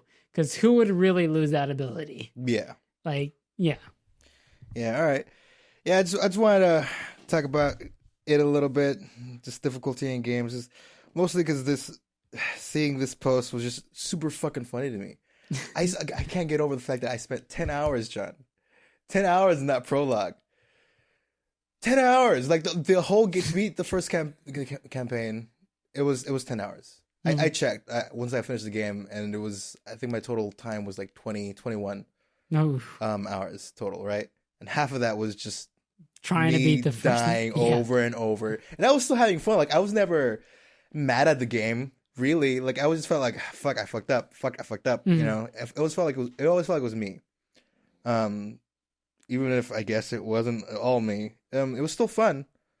So just to see this guy give up after 35 minutes. It's a little disheartening. It's a little sad. It is. Because the game is so good, John. Yeah. Like, it starts off with, like fucking bullet hell twin stick shooter section with mechs. Right, That's yeah. really cool. And then you finally get on the ground and start fighting. It's a hack and slash. And then there are moments of the game where it's still like, 3D, but the perspective switches, so you're fighting in a 2D perspective, like a platform kind of thing. Yeah, it's still a hack and slash. It's presented so well. Yeah, it's such a good game. The story's cool as well. I really like the aesthetic as well of the game. So I would definitely recommend. Playing the game through.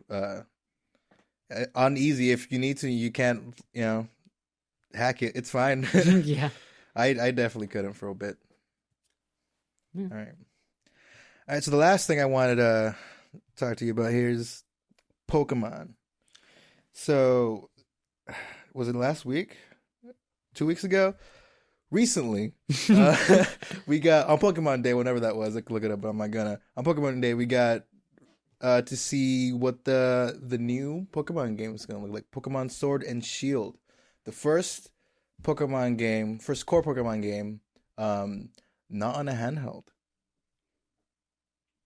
I mean, yes, Switch is a handheld, but yes, it's like, it's like their core system. Yeah, the core system. Which is, and so because of this, people were expecting and hoping for something like Breath of the Wild. Like, they were hoping for reimagining almost of Pokemon, and that would have been exciting, right? To something brand new, an open world Pokemon game. But we didn't get that. From what we saw anyway, it did not seem anything at all like that. It seemed mostly like a prettier version of Sun and Moon, right? A little bit more, a little bit bigger, but overall it looked mostly the same. We still didn't see how the battle mechanics work and all that. We didn't get to see too much, but it feels like more of the same. How do you feel about that, John? You haven't played any Pokemon games? Yeah, no. The last Pokemon games that I actually dedicated my time to was Diamond and Pearl. Diamond and Pearl. Yeah. Oh, wow. I don't remember what games have come out since then. See, Black and White, 1 and 2. Omega Ruby, Alpha Sapphire. X and Y, Sun and Moon, and Ultra Sun and Moon. And then Heart Gold and Soul Silver. Was that after? That was after. Yeah. Diamond and Pearl, huh? That's a lot. I mean, I don't know. I'm torn, I guess. I think something revolutionary, or like, would be needed for you to come back. Like, does this look like something you would want to jump into? Yes. Like, if you had a Switch. Yes, but not for that reason. For me, it's a yes, because I have kind of always silently been waiting for the day. I loved Pokemon XD Gale of Darkness and Pokemon Colosseum on the GameCube. Those were fun games. I poured a lot of hours into those games, and it was how I got Lugia on Fire Red, because I just cured that bitch. So I've been kind of silently waiting for Pokemon games on the core system to finally get to that point where it kind of looks like that with the graphics, just how they have the environment, like with the 3D modeling and all that, and looking really like actually like, I guess, a console game, I guess, more or less. And it kind of looks like we're there with Sword and Shield. And yeah, I'm actually kind of digging it. I think another thing also was, and I've talked to you about this before, kind of felt from the past few years that the games felt kind of stale. Like they kind of ran out of ideas. In what way? Because I would argue X and Y is like really good. No, It's pretty good. Yeah, no. I didn't like Sun and Moon. It's cool that they switched up the whole gameplay, the gym part of that, where it was like the Kuna, whatever it was. I guess Yeah. Kuna. But you had to become like the champion of each island. I don't know, but I kind of liked having to go to each oh my god! I kind of liked having to earn every badge and go through each gym and then the Elite Four. That I like that. Yeah. So to have that change, and I don't know, just the way they had you go through each region wasn't fun for me. Mm-hmm. I don't know. I need to replay it. Maybe I just was stuck on the whole no gym thing. Yeah. But yeah. I don't know. X and Y was good. I think I was just really tired of seeing X or not X, white and black, and then white and black the 1 and 2, and then seeing Sun and Moon, or not Sun. I don't know. Something about it. It just wasn't. I wasn't feeling the same drive. I guess the same jump in, like, oh my god, like this seems so new. I don't know. Everything kind of just felt like stagnant. It just felt like once they kind of did Diamond and Pearl, and then they did Platinum, right? Yeah. Platinum. And then everything since then just kind of felt the same. I mean, all the Pokemon games do follow the same, like, template. Yeah. So they do all feel similar, and I get people's beef with it, but there is something about it that I think works. Yeah, no, for sure. Yeah. It's got me hooked. To be fair, though, I did start playing the Pokemon games, like, later than everyone else did. Right, yeah. I started with Black, I think, or White. One of those was my first one.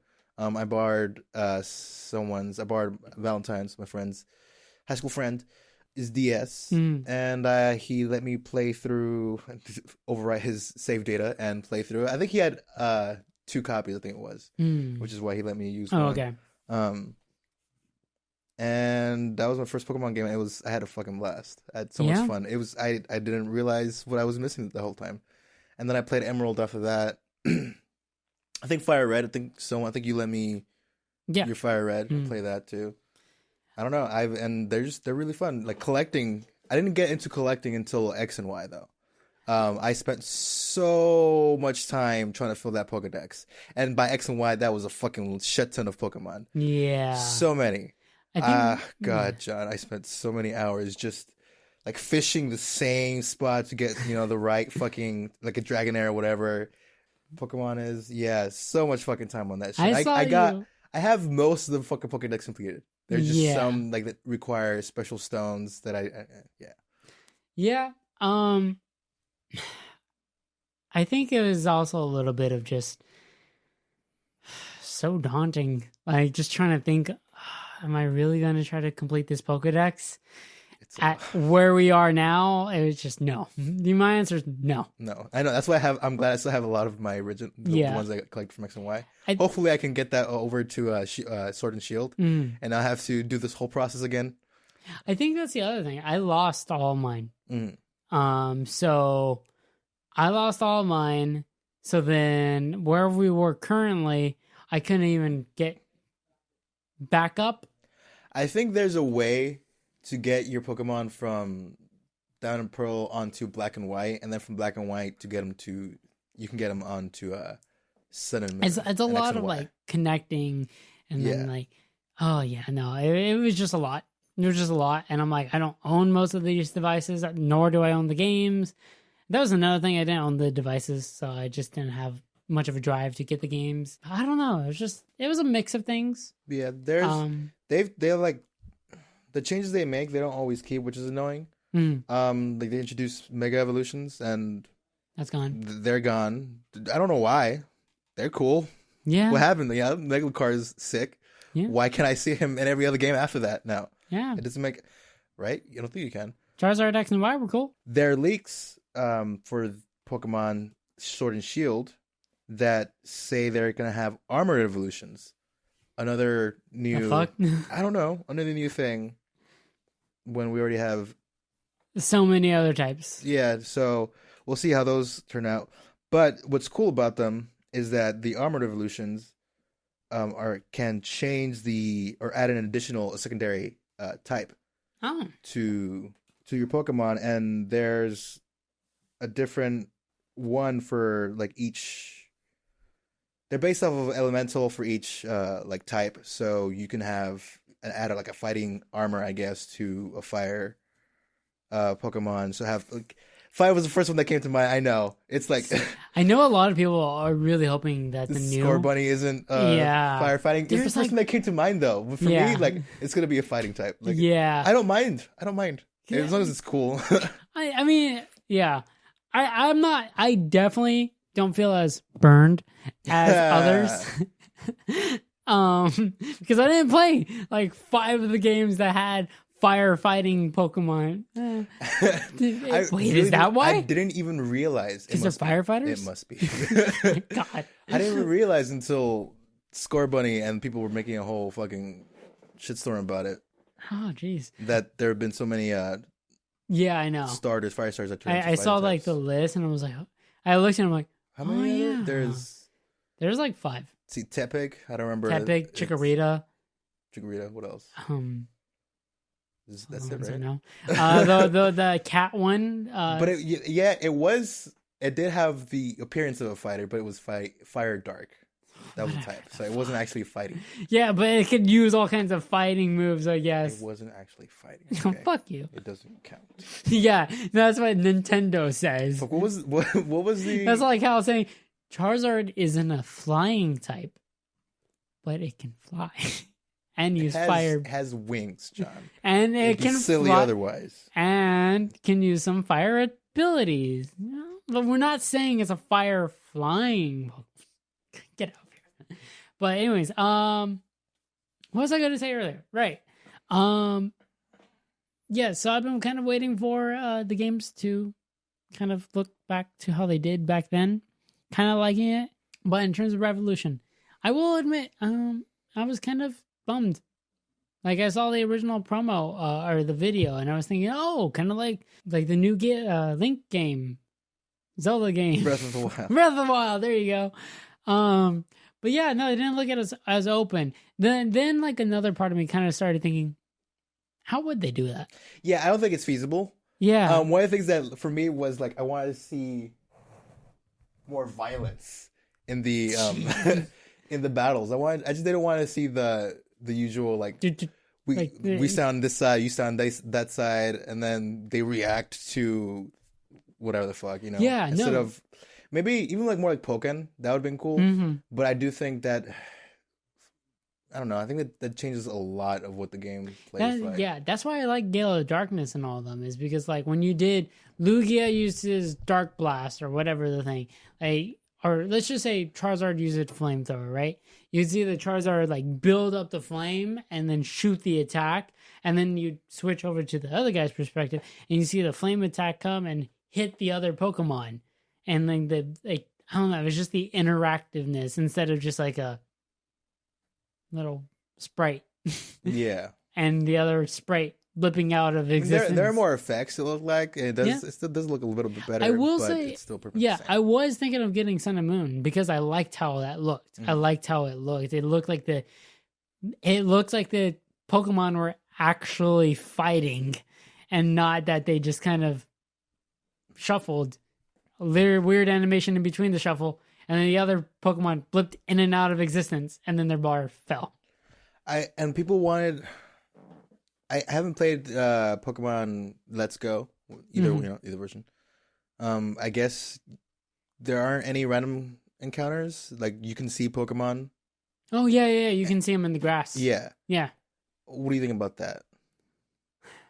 I don't know. Like I think the random encounters is fine. I don't think I need to see them. I think it's weird considering how For me, it'd be weird because just how many Pokemon need to be populated in this world. I don't think that the Switch can handle it. Yeah, no, not at all. Otherwise, yeah, just seeing just one Pokemon walking around here and another one of that type over there. Yeah, I'm just gonna ignore them, honestly. Like, Yeah. straight up, I'm just gonna, nope, I see you, Pikachu. Not today. And that was half of the experience, you know? Just being like, walking in a cave, fighting a fucking Zubat, saying no, walk 2 steps, and another Zubat. And you're just like, God, why? That is super fucking annoying. And sometimes Just you for could Cal. just walk and just keep walking. And like you're trying to look for a Zubat this time, just keep walking and walking. Honestly, and nothing. One of the tensest moments in games is playing through Pokemon and just walking through a cave and like, please, let me get to the end. Let me get to the end before I can like, fuck. Yeah, exactly. So that's what I'm saying. Like to see the Pokemon and just be like, nah, and just like scoot around it. Like I don't know. Yeah, it is weird. Like think about how many Pokemon you want to have on your Pokedex. Like 1, just being able to see and have it registered, and then 2, having caught if you said, nah. Like because I'm just so tired, or because I only have 1 Pokemon left, I don't want to deal with you. So I'm like, say no. Yeah. And just walk around it. And maybe you ignored Suicune. You don't know. But yeah, no. Yeah. I don't think I would have liked that in any game. That being said, once the world can get fully populated, I think once the system becomes powerful enough for it to be like, what's a good example? An open world game where there's a bunch of wildlife, and I guess sort of like Red Dead almost, you know, with like how often you see like deer and how many of them will be around, or hell, even like Horizon with a different, machines and their herds and how many there are. Yeah, that's a good example actually. Though there would be a bunch of different types of Pokemon, way more than there are machines in Horizon. So I think that the Switch isn't there yet. Aaron was calling me. Oh, Aaron. Yeah, it's fine. Apparently I have a photo request. But anyways, yeah. I didn't listen to half the things you were just saying because my phone fell and I was trying to reach for it. But what I want out of a Pokemon game that has Pokemon running around is what I see, what I play through in Horizon. Right. Zero Dawn. Okay. I think that's not something that the Switch can pull off. Right now. For sure. Yeah. Yeah, I was gonna say that going back to seeing the Pokemon, I will also say I don't remember how Gale of Darkness did it. So I'm also a little antsy to say I don't want to see the Pokemon because I feel like I could see them in Gale of Darkness.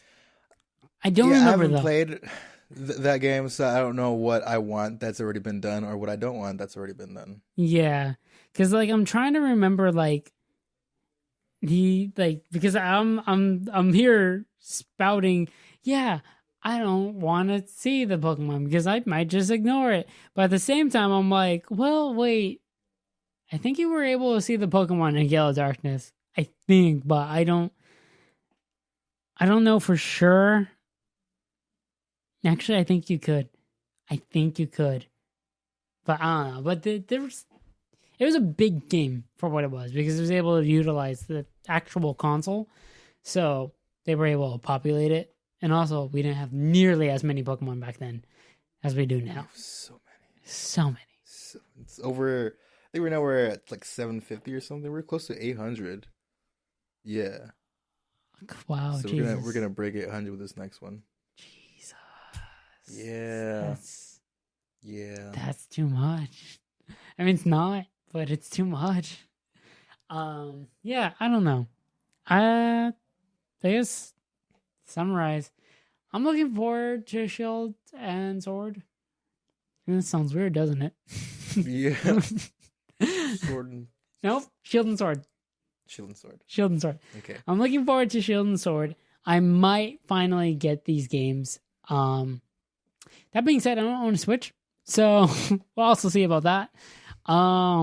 But this is definitely probably the time I would jump back into it. I'd fill it in. Yeah, no, I'm excited again. I haven't played like I stopped playing Sun. I never finished it. I just wasn't feeling it. Mm-hmm. I didn't really care for my team also. But this game got me to bust on my 3DS. I need to find my charger. It's dead and I don't know where it is. Is it behind me? What? There's been like a charger on my thing like the longest time. There's not one there now. Maybe it's Okay. around, but I need to find that charger so I can play through it again. Okay. Yeah. But yeah, I'm excited. I don't know. I want to catch everything again. Mhm. I want to find what my new team's gonna be. Find how these armored evolutions, if this league is real, how that's gonna change the gameplay. Still want a Charizard though. Charizard. Yeah. I mean, there's certain things I always want. Like I always want Arcanine. Oh, Arcanine. My hot dog. I love my hot dog. Lucario. My Luke Cage. Your Luke Cage. Yeah, I always have them in my team. They're staples, bro. Yeah, it's gonna be cool. Yeah. Hopefully, we'll see when they announce more closer to E3 probably. Yeah, I think that they'll probably sneak something in there. I'm Yeah. sure. If not, if it's not going to be It's one not of the guaranteed just main- because Nintendo just does their own thing always. Yeah. So I figure they will, but who knows? I don't know. New head. We'll find out. All right, John. That's it for the first episode of Top Cup podcast of the Top Cup podcast. Thank you, everybody, for listening. Thank you, John, for joining me. Or Hello. I'm glad to have joined you. Okay, look, we joined each other. Okay. We'll embrace after this. That sounds sexual. It is always sexual, Bree. I don't know. There's always at least some like undertone of like sexualness in it. You can cut Underlining. this sexual tension with a butter knife, John.